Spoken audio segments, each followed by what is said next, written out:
Assalamualaikum warahmatullahi wabarakatuh. Hai para pencinta catur dan para catur mania, selamat datang kembali di Legenda Catur Dunia.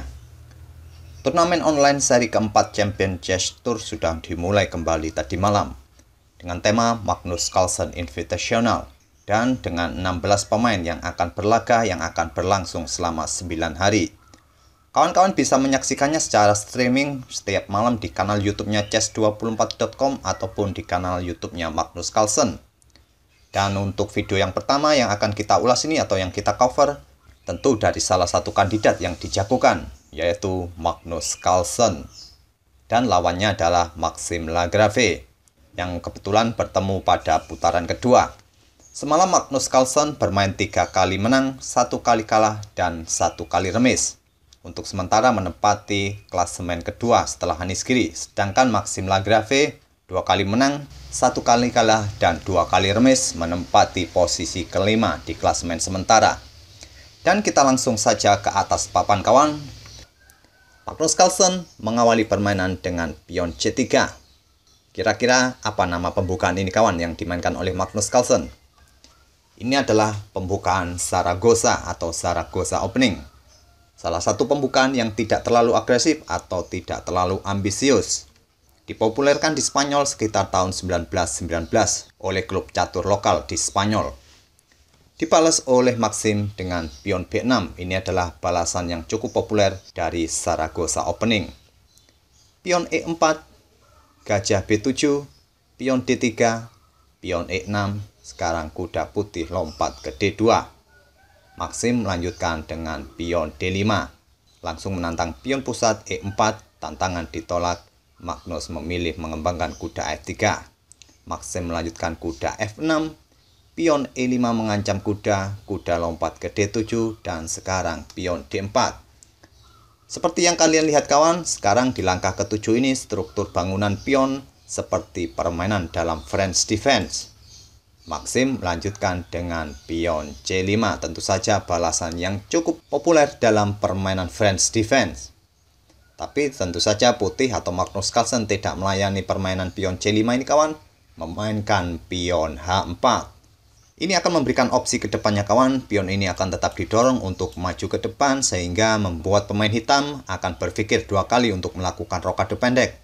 Atau juga dengan memainkan pion maju ke petak H4 ini akan memberikan opsi bagi beteng untuk naik ke petak H3 kemudian digeser lagi ke arah pusat nantinya.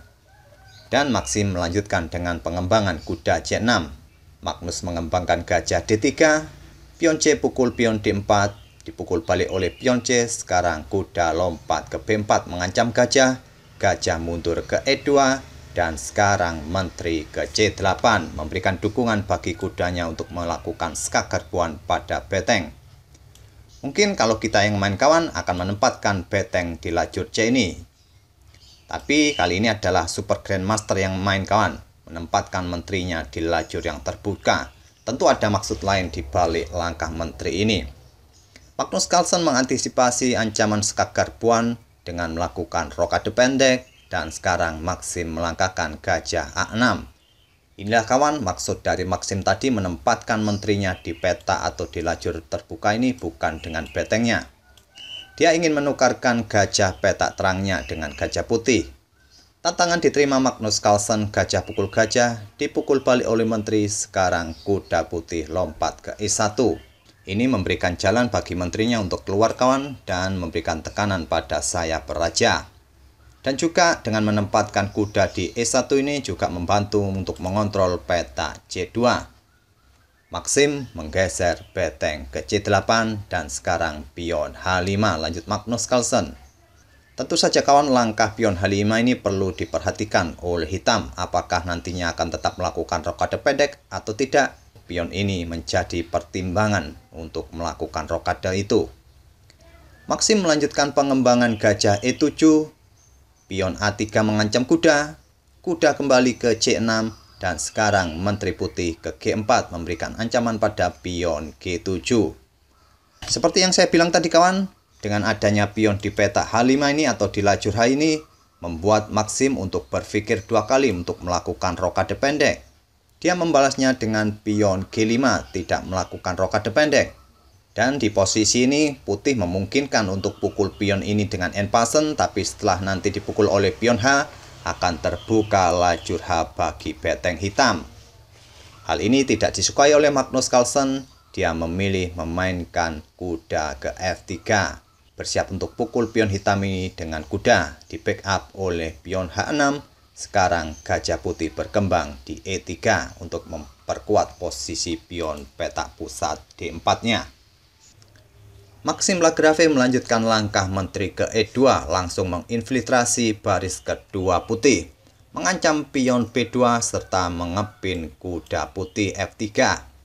Pion pun didorong ke B4, sekarang kuda hitam lompat ke D8, membuka akses bagi betengnya untuk mengontrol lajur yang sudah terbuka ini.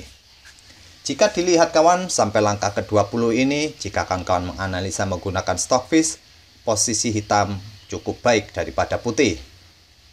Di sini Magnus Carlsen menggeser menterinya ke H3 menghindari pin-pinan dari menteri hitam. Dan Maxim melanjutkan dengan pion F5.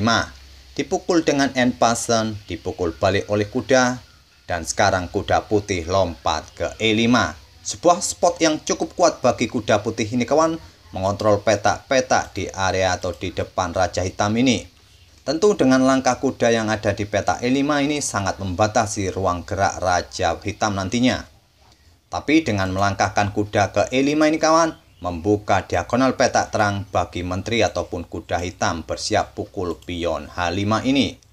Di sini Maxim memilih memukulnya menggunakan menteri, dan sekarang kawan, untuk sementara Maxim unggul 1 pion atas Magnus Carlsen. Kenapa pada posisi ini hitam memilih memukul dengan menteri tidak menggunakan kuda? Bisa saja putih melanjutkan langkah pengorbanan beteng A2.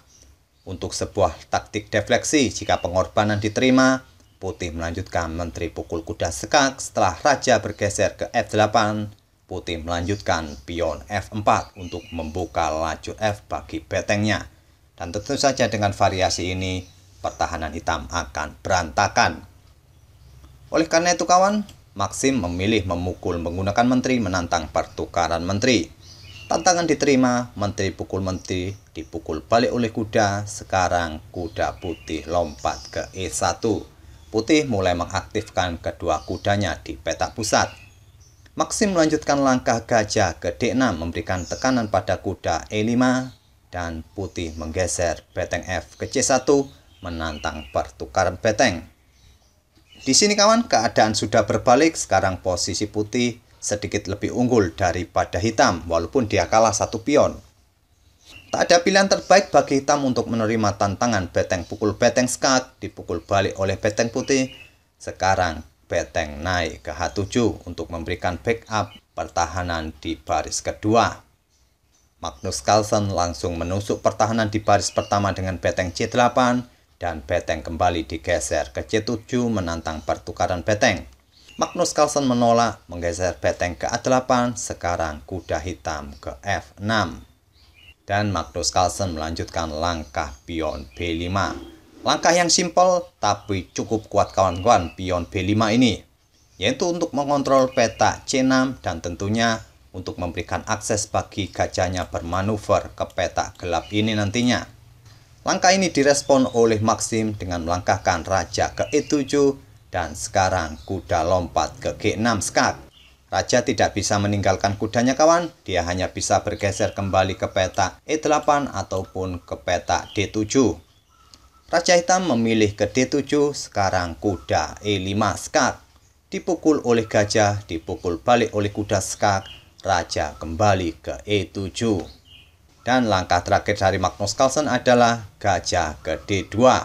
Langkah ini membuat Maxim Lagrave menyerah. Sebetulnya langkahnya masih sangat cukup panjang dan masih cukup alot kawan, tapi dengan memainkan gajah ke petak D2 ini akan memberikan kesempatan atau langkah berikutnya ke petak B4 dan akan membuat posisi raja hitam akan terpojok. Banyak sekali kemungkinan-kemungkinan yang bisa terjadi, tapi tetap saja apabila permainan tetap dilanjutkan, dapat dipastikan hitam akan kalah. Oleh karena itu pada posisi ini, Maxim Lagrave pun menyerah. Dan saya akan tunjukkan satu kemungkinan saja yang bisa terjadi apabila permainan tetap dilanjutkan. Yaitu mungkin hitam memainkan kuda ke E4 mengancam gajah, gajah ke B4 skak, ditutup oleh kuda, gajah pukul kuda skak, raja pukul gajah, beteng pukul kuda. Dengan variasi ini, putih unggul 1 perwira.